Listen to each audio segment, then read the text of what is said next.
এখন যদি আপনাদের সাথে শেয়ার না করি তাহলে আপনারা বুঝবেন না। এই যে দেখেন, এই রুমটা হলো ঘুমায়, ঠিক আছে? এই রুমে হচ্ছে ঘুমায়।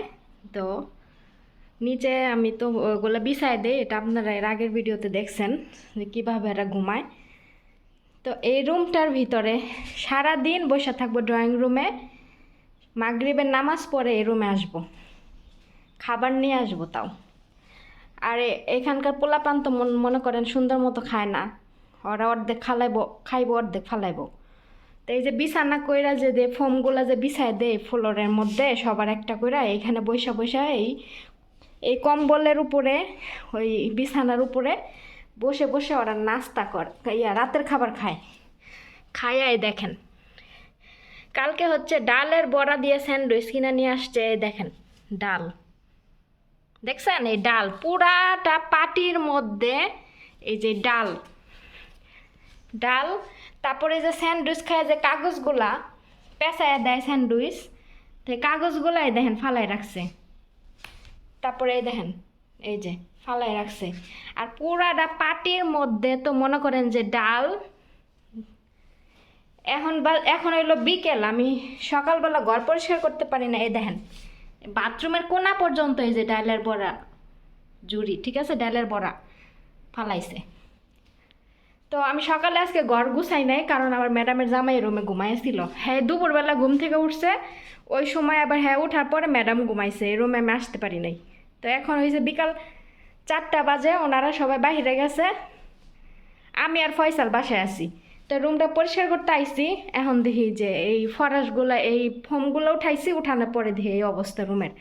শুধু আজকে না, প্রত্যেকটা দিন এখানে বসে খাওয়া দাওয়া করবো।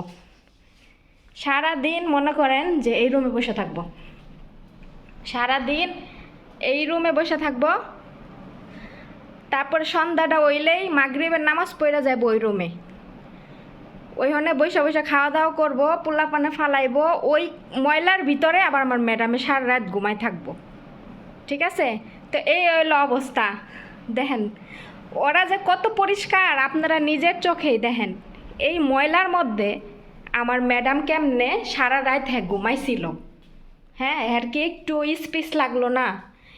আমরা তো সাধারণত বাসায় যদি বাচ্চা কাচ্চাও না থাকে আমাদের দেশে, তারপরে সারাদিন বিছনার মধ্যে বসে থাকলে কোনো ময়লা না হইলেও রাতে ঘুমানোর আগে বিছনাটা ঝাড়া দিয়ে আমরা ঘুমাই। কিন্তু আমার ম্যাডাম এই ময়লার মধ্যে সারা রাত কেমনে? তো এটা তো শুধু পাটিতে ময়লা ছিল না, এই যে এগুলাতে যে ঘুমায় এগুলোর উপর দেওয়া ওই ডালের বড়া ছিল। আমি যাইরা এগুলো উপরে উঠাইছি, এখন ঘর ঝাড়ু দিমু। এর জন্য আপনাদের সাথে দেখাইলাম যে এরা যে কত খাসরামি করে, অথচ সারাদিন একটু পর পর জামা কাপড় পাল্টাইব, তারপরে মনে করেন যে শরীরে সেন্ট মাখবো, আর কইব জামা কাপড় পাল্টাইবো ঘরে বইয়া বয়ে, এরকম করবো। তো এই যে জামা কাপড় কেমনে নেয় হেটাও আপনাগুলোকে দেখাই। এই দেখেন, এই সব প্রত্যেকটা জামা কাপড় আমি আয়রন কইরা কইরা এখানে ঝুলাই রাখছি, ঠিক আছে? ধরেন একটা জামা এখান থেকে মানে বাইর করতে গেল, ধরেন এই জামাটা বাইর করতে গেল, এই জামাটা নিব, তার পাশের থেকে মানে হ্যাঁ খাড়ায় খাড়ায় ভাবতে আছে যে কোনটা নিব। প্রথমে একটা নামাইলো, ধরেন এই জামাটাই নিব, এটা ভাল লাগলো না, এমনি কইরা বাজাইতে যাব, এমনি করে বাজাইতে যাইয়া এটা ভাল লাগলো না, এমনি করে বাজাইতে যাইয়া তারপর নিচে হালাই দিব। দেখেন বাজাইতে গিয়ে ঠিক মতো বাজাই পারবো না, নিচে এমনি করে হালাই দিব। হালাই কিন্তু দিল, তারপরে কি করবো, আরেকটা নিয়া হ্যার মতো হয়ে যাইব গা। ওই নিচে যে একটা পয়রা রয়েছে হেডা আর উঠাইব না। তাইলে এই জামা কাপড়গুলো তো তোরাই আবার পরবি, তাই না? আমি এই জামা কাপড়গুলো দুই আয়রন করে থুইছি না, তাহলে তোরাই যেহেতু পরবি, তাহলে তোরা এরকম করস কেন লেগা? এই কথাগুলো শুধু আমি না, যারা আরবিদের বাসায় কাজ করে এরা কিন্তু প্রত্যেকটা মানুষই এই ধরনের ইসের শিকার হয়, ঠিক আছে? কিন্তু হয়তো বা অনেকে শেয়ার করে না, কিন্তু আমি শেয়ার করলাম, ঠিক আছে? এই রুমটা দেখেন, এই রুমটা আমি আইসা গুছাইছি, নাইলে এই রুমে মানে ঢুকার মতো কায়দা ছিল না। এই রুমে ম্যাডামের মেয়েদের রুম। আর এই দেখেন, এই যে ওর ল্যাপটপটার উপরে পাউডার ফালাইয়া তারপর হাত দিয়ে ঘষছে। এটা ল্যাপটপ, ভালো ল্যাপটপ, ও স্কুলে পড়ে ম্যাডামের বড় মেয়ে। তাহলে ওর মাথায় কি একটু জ্ঞান হইলো না যে ল্যাপটপটা দিয়ে ও পড়াশোনা করে? তাহলে এই ল্যাপটপটা আমি কেন পাউডার দিয়ে আমি নষ্ট করি? পাউডার লাইগা গেছে, এই দেখেন আমি কিন্তু মুছছি, তারপর পাউডার লাইগা রইছে। হ্যাঁ, কিন্তু এই যে ইয়ের বক্সের লাগে লাইগা গেছে। সাদা সাদা হয়ে রয়েছে। গড়াইসা দেখি পুরাটা গড় পাউডার দিয়ে ফালাইছে, পরে আমি পাউডার আলমারির উপরে ফেক্কা ফালাই থুইছি। তাইলে হ্যাঁ বড় বড় মেয়েরা যদি এমন করে তাহলে কি এটা আমি কমু না? এটা এটা কি আমার করার রাইট নাই যে এত বড় বড় মেয়েরা যদি এরকম করে? তো এগুলো বলতে গেলে অনেকেই কমেন্ট করে যে কাজ করতে গেছেন তো কাজ করবেন না, আবার এরকম করেন কে লেগা? ভাই কাজ করবো তাই কি হয়েছে? তা তোমার লেগে বেহুদা কাজ করবো নাকি? হ্যাঁ, ঘরটা গুছায় 10 মিনিট রেখা যাইতে পারি না, 10 মিনিট পর আইসা দেখুন যা তাই এরকম অবস্থায়। দেখেন প্রতিদিন এরকম ব্যাগ ব্যাগ ময়লা ঘর থেকে বাইর করি 2 বেলা। সকালবেলা একবার বাইর করছি, আরেকটা ঘুমাই গেছে। ফাইসাল ঘুম, ও মাফি নম, ঘুমি মাফি নম। তো এরকম সব ঘর থেকে এরকম যাতা যাতা ব্যাগ ময়লা বাইর করি। তো এই হইল আরবিদের অবস্থা, সারা দিন নোংরামি করবো ঘরে বয়াবা, তারপরে খালি একটু পরপর জামা কাপড় পাল্টে পর সেন মাখবো, এটাই পরিষ্কার। নিজের চোখেই তো দেখলেন আপনারা যে ওরা কত পরিষ্কার। তারপরে এই দেখেন কাপড় চোপড় এই যে ধুইতাছি, এগুলা ঘরটা পরিষ্কার হইলে এগুলা ধুইয়া রইদে দিব। তারপর আরও কিছু আছে শেয়ার করতেছি, খানা শেষ হয় না এখনও, কাজটা ঘরটা গুছাই আহি তারপরে শেয়ার করি। এই যে একটা হিজাব দেখতেছেন না, এই হিজাব পইরা ম্যাডামের মেজুমে বাইরে যাইব, বাইরে যায় বাইরের থেকে আইসায় ওই গেট দিয়ে ঢুইকা হিজাব খুইলা এনে হালাই থইব, এনে হালাই থইব। হ্যান্দা আমার ম্যাডামের মেয়ে সবাই হাঁটাচলা করবো, হিজাবটা এনেই পইরা থাকবো। হ্যাঁ হাঁটবো পায়ের লগে মনে করেন গুতা খাইব, পায়ে পাও দিয়ে পাড়াইয়া যাইব গা, তারপরও হাত দিয়ে ধরে হিজাবটা উঠাইয়া যে এক জায়গায় রাখবো হেডা রাখবো না, হিজাবটা এনেই পড়ে থাকবো। যখন আমি আসমো আইসা দেখবো আমি উঠাইয়া নিয়া জায়গাটা জায়গায় থুমো। এইগুলো একটা। তারপরে এই যে কুশন বালিশগুলো দেখতেছেন না সোফার, এই কুশন বালিশ এখন আমি তো এই জায়গায় গুছাই রাখছি না, এই জায়গায় এগুলো থাকে না, এগুলো থাকে কই আমি কই, এই যে এটা নিলাম, এগুলো সব থাকে নিচে, এই নিচ দেয়া ছড়াই ছিটাই থাকে।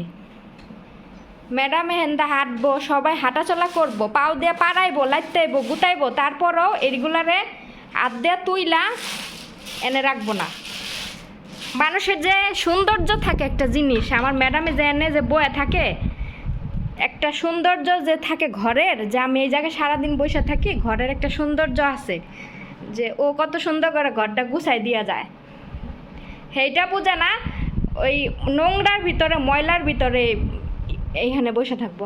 আমি তো ঘর পরিষ্কার করলাম, এখন পরিষ্কার করার আগে শেয়ার করার কথা মনে ছিল না, নাহলে করতাম। এই ঘরটা মনে হয় কি যে বাইরের ময়লার বক্সটা আছে না, এই ময়লার বক্সের মতো থাকে ঘরটা, ময়লার এই জুড়ি খালি থাকে, ময়লা সব এই কার্পেটের উপর দিয়ে থাকে, সোফার নিচ দিয়ে থাকে, গেল এটা।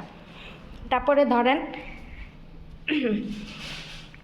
এই যে ধরেন এটা বরকা, ম্যাডামের মেয়ে বরকাটা আইসা বাইরের থেকে আইসা বরকা খুইলা তারপরে কি করবো, এই দেখেন এই জায়গায় আমার ম্যাডামে এই যে হ্যাঙ্গার লাগাই দিছে বরকা ঝুলানোর জন্য, ঝুলাইব না, বরকাটা খুইলা এমনি দল্লা মুসরা কইরা খাটের অমনে এমনি ফেক্কা থুয়া দিব।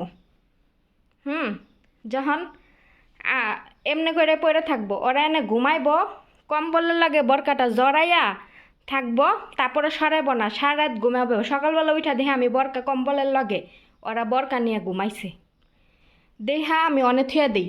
হারা রাত যদি বরকাটা এনে থাকে, বরকাটা কুচিমুচি হয়ে যায় না, আয়রনটা নষ্ট হয়ে যায় না, তখন ওই বরকাটা আর পিনব না, এই জুড়িতে রেখে দিব দোয়াল দিঘা।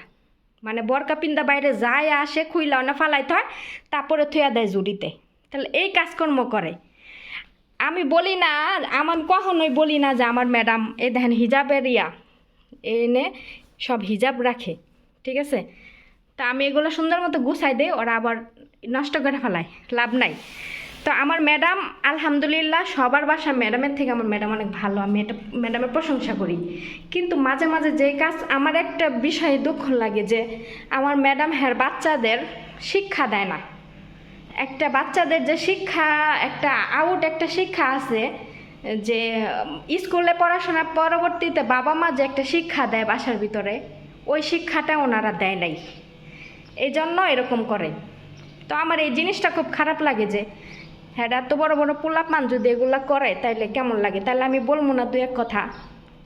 অবশ্যই আমি বলবো, আমার বলার রাইট আছে, কারণ আমি এই বাসায় জিম্মি হয়ে কাজ করি না, এবং হেরা আমারে টাকা দিয়ে কিনা নেয় নাই যে আমার এনে কাজ করতেই হইব, আমার হারা জীবন এনে থাকতেই হইব। এই জন্য আমি ভয় পাই না। আমি একটা জিনিস 5-6 বার দেখি, তারপর ম্যাডামের কাছে বইলা দিই। তাছাড়া আমি বলি না, একবার দুইবার দেখলে বলি না। এই যে দেখতে পারতেছেন, এটা কিন্তু ওয়াশরুম, ঠিক আছে? ওয়াশরুম আমি এখন পরিষ্কার করলাম। এই যে তাওয়ালগুলা দেখতে পারতেছেন, ওয়াশরুমের তাওয়াল। তো যখন গোসল করে যে ওয়াশরুমের সামনে পানি আসে, তখন এই যে কাপড় চোপড় খুইলা কিন্তু হেনে রাখে। গোসল করার আগে ময়লা কাপড় চোপড় হেনে রাখে, যেগুলো পরে। তাইলে পানিগুলা যখন আসে হেনে, গোসলের পানি, তাইলে এন থেকে পুরান ইউজ করে কাপড় চোপড়গুলা নিয়ে এনে দে পানিগুলো শুইসা নিব না। ওগুলা করে না, কি করে জানেন? এখান থেকে শরীর মোছার তাওয়াল নিয়া তারপরে এই দরজার সামনে বিছায়া দেয় পানি শোষার লিগা। দেখছেন বুদ্ধি? আর এই ওয়াশরুমের দরজাটা তো মনে করেন যে খোলা রাখলে এই ঘরে টিকা যাব না, গন্ধে। ওয়াশরুমে গেলে পানি দিব না। এই জন্য দরজা আটকায় রাখে সবসময়। আমি এখন ওয়াশরুম ধুইলাম, পরিষ্কার করলাম। আর এই যে ম্যাডামের মেয়েদের রুমের ওয়াশরুম এরকম আটকানোই থাকে, মানে খুইলা রাখলে মনে করেন যে এই রুমে টিকা যাব না, গন্ধে। ওয়াশরুমে যাইবো, বাইরে যাবো, পানি দিব না। এটা নিয়ে আমি একদিন সকালে রাগারাগি করছি দেখা। ম্যাডামে কী করে, সকালবেলা রুমে আসলে সেন্ট আছে না, পারফিউম সারা ঘরে মাইখা রাখে, যাতে ওই ওয়াশরুমের গন্ধ আমি জানি ঘর পরিষ্কার করতে আইলে না পাই, ঠিক আছে? কিন্তু পোলাপান রে বলে না যে ওয়াশরুমে গেলে বেশি করে পানি দিবি। ও হচ্ছে ফয়সাল অনেক ভালো। এই দেখেন, এই রুমের ভিতর দিয়ে ফয়সালের ওয়াশরুম। হ্যাঁ, ফয়সালের ওয়াশরুমে গেলে মিনিমাম 20 মিনিটের মতো পানি দেয়। এটা হলো ফয়সালের ওয়াশরুম, ঠিক আছে? ওই ওয়াশরুমে গেলে ফয়সাল 20 মিনিটের মতো খালি পানি ডালবো। তো ওই হিসাবে ভালোগুলার চাইতে ফয়সাল যে প্রতিবন্ধী, ও ভালো না বলেন? আমার হিসেবে অনেক ভালো, অনেক ভালো। ওরা আদর করে কি জন্য? কারণ অগ থেকে ও অনেক ভালো, আলহামদুলিল্লাহ। ফয়সালের মন খারাপ। যাই হোক, অনেক কথা বললাম আপনাদের সাথে। আমার এই ভিডিও দেখে অনেকে হয়তো বলতে পারেন যে তাহলে আপনি এত করে সহ্য করে এই বাসায় কেন থাকেন, আপনি চলে যেতে পারেন না? তাদের কথার উত্তর আমি দিয়ে দেই। হ্যাঁ, আমি চলে গেলে চলে যেতে পারি, সমস্যা নাই। কিন্তু আমার একটা কথা, আপনার পরিবার যদি খারাপ হইতো, আপনি কি তাদেরকে ছেড়ে চলে যাইতেন অন্য কোথাও? নিশ্চয়ই যাইতেন না। তো এই একটা পরিবারে আমি 10 বছর ধরে কাজ করে নিজেকে মানাই নিছি। এই জন্য আমি নিজেকে মানাই নিয়ে আমি এখানে থাকতেছি। কিন্তু আমার পরবর্তীতে অন্য কোনো লোক আসলে এখানে থাকবে না, এরকম থাকবে না। কারণ এখন কাজের জন্য যে মানুষ আসে এরকম অত্যাচার সহ্য করে না এখন, ঠিক আছে? যারা হয়তো আরবিদের দেখে ভয় পায়, তো হেরা হয়তো বা কিছু বলার সাহস পায় না। আর যারা ভয় না পায় তারা এরকম সহ্য করবে না এগুলা, ঠিক আছে? তো ভিডিওটা এখানে শেষ করতেছি, অনেক বড় হয়ে গেল। সবাই ভালো থাকবেন, সুস্থ থাকবেন। আল্লাহ হাফেজ। ফয়সালের খালি ঘুম আসতেছে আজকা, মন খারাপ, কান্দা কান্দা ভাব। ওর একটা মালটা দেই আমি। টাল ফয়সাল, টাল।